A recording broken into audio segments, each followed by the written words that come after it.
할렐루야, 우리 친구들 반갑습니다. 이제 9월, 10월 우리가 열왕기상을 묵상했고, 이제 11월, 12월은 오베다, 욥기, 빌립보서, 그리고 시편 95편부터 99편까지의 말씀을 우리가 함께 나누게 됩니다. 우리가 그 중에서 우리가 오베다하고 욥기에 대한 말씀을 우리가 먼저 나누게 될 건데요. 거의 대부분이 욥기에 대한 말씀을 많이 나눌 거예요. 그런데 우리가 이것을 좀 먼저 알면, 그렇죠, 묵상하기가 더 쉬워지겠죠.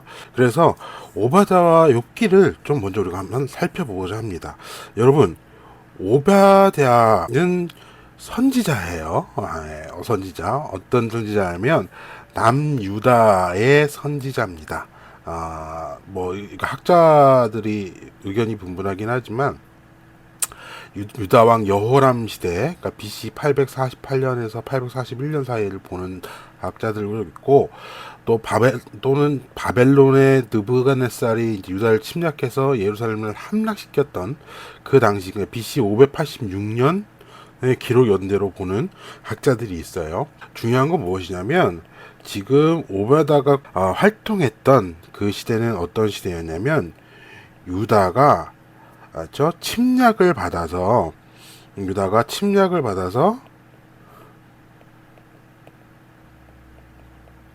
매우 힘든 시대인 거예요. 그런데 오베다의 그런 내용이 유다 침략을 받아서 힘드니까 그거에 대해서 하는 말이냐? 아니죠. 오베다는 철저하게 에돔이라고 하는 나라, 에돔에 대한 멸망 예언입니다. 그러니까 이 말은 즉슨 무엇일까요? 자, 에돔은요, 어떤 나라냐면 이스라엘과는 어떻게 보면 형제 국가예요. 이스라엘이 야곱에서 시작을 하잖아요. 에돔의 조상은 누구냐면 바로 야곱의 형인 에서입니다. 그런데요, 중요한 건 무엇이냐면 이 에돔이요, 이 형제 국가인 이스라엘에 대하여서 형제 국가로서 해야 할, 또 하나님이 원하시는 하나님의 말씀대로 하지 못했던 것이 너무나 크죠. 에돔이 일단은 이스라엘이 모세가 출애굽을 하고 나서 가나안을 갈 때 형제 국가로서 이 에돔의 땅을 좀 지나가고자 했어요. 에돔이 중요한 지리적으로 위치에 있었고, 그리고 그 위치에 따라서 에돔을 거치게 되면 가로질러 갈 수가 있었기 때문에 가고자 했는데 에돔이 거부를 하죠. 그리고 더 나아가서는 지금 오베다 시대에는 어떤 일들이 있었냐면 쳐들어왔어요. 그러니까 만약에 유다왕 여호람 시대라고 치면 아랍 연합군이 쳐들어와서 예루살렘을 공격할 때 예루살렘에 예루살렘을 공격을 하고 그 왕족을 멸전시키고 뭐 전리품을 약탈해가고 이럴 때 에돔이 유다의 패배를 보고 나서 도와주기는커녕 도리어 즐거워하고 조롱했다라는 것이 역사적 사실로 나와 있습니다. 또 바벨론 시대의 느부갓네살 때 에돔은 또 어떻게 했었냐면 유다를 침략해서 예루살렘을 함락시켰죠. 근데 그것을 보면서 도리어 에돔은 또 뭐 어떻게 했어요? 조롱하였다라고 되어 있어요. 그리고 또 더 나아가서는 이미 느부갓네살이 쳐들어오는 바벨론의 에돔이 길을 알려주는 길잡이로서 도와주지를 못할 만전 도리어 배신을 하는 그러한 역할들을 했던 것이 바로 에돔이라는 것이 나와 있죠. 그래서요, 보게 되어지면 에돔은 하나님 보시기에 지극히 악한 민족이에요. 그래서 결국에는 이 에돔이 나중에는 하나님 말씀대로, 오베다의 말씀대로 멸망하게 됩니다. 그런데요, 여기 이 오베다에서 이것을 통하여 말씀하시는 주제가 무엇인지 우리가 분명히 봐야 돼요. 그냥 단순히 그래, 에돔이 형제 국가니까 형제 국가를 지금 못 살게 굴었어, 형제 국가를 조롱했어, 형제에 대하여서 지금 배신을 했어, 그 죄를 통하여서 멸망한 거야 라고 하는 죄의 결과라고 하는 것으로 결과를 치부하게 되어지면 안 된다라고 하는 거예요. 우리가 열왕기상을 보면서 우리가 어떤 말씀의 주제를 들었어요? 모든 기준은 하나님이라 그랬잖아요. 그리고 오바다를 묵상할 때, 이 오바다를 묵상할 때는 어떤 중점이 있냐면 제 결과가 아니라 바로 하나님은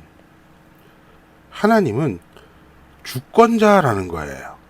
이 말인즉슨 무엇이냐면 에돔이라고 하는 나라, 우리가 보통 이스라엘을 하나님이 선택한 민족 이스라엘, 그래서 하나님이 이스라엘 민족만 역사를 하신다라고 생각할 수 있겠지만 아니라는 거예요. 에돔이라고 하는 이방 민족도, 더 나아가서 에돔을 통하여서 이 땅의 모든 민족들, 모든 사람들을 주관하시는 그 주권자가 누구냐? 바로 하나님이라는 거죠.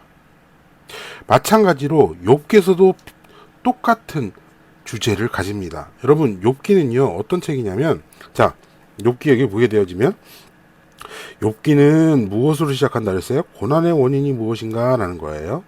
자, 왜 고난을 받는가? 여기서 이제 더 나가서 그 고난이 왜 내게 일어나는가? 왜 내게라고 하는 것은 무엇을 얘기하는 거예요? 내게라고 하는 것은, 자, 나는 예수를 믿어. 나는 크리스찬이야.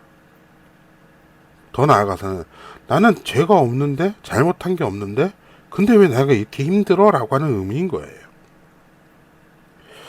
그래서 우리가 어렸을 때부터 욥기를 어떻게 배웠어요?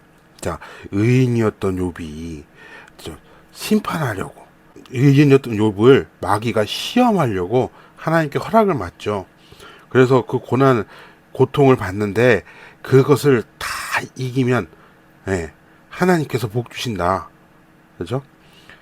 고난을 받는 거, 고난 받을 때 이것은 시험이다. 하나님께서 시험을 주시는 것이다. 라는 것으로 우리가 욥기를 배워왔다라는 거예요. 근데 중요한 것은 욥기는요, 결코, 자, 욥기는 고난을 이기는 방법을 배우는 책이 아니에요. 시험을 이기는 책이 아니에요. 의인들이 고난을 받는 것이 시험이니까 우리가 그 믿음으로 이겨내자 라고 하는 그 믿음을 강요하는 책이 아니라는 거예요. 욥기에서 말하고 있는 진정한 주제는 무엇일까요? 앞서 얘기했지만 바로 하나님이 주권자라고 하는 거예요.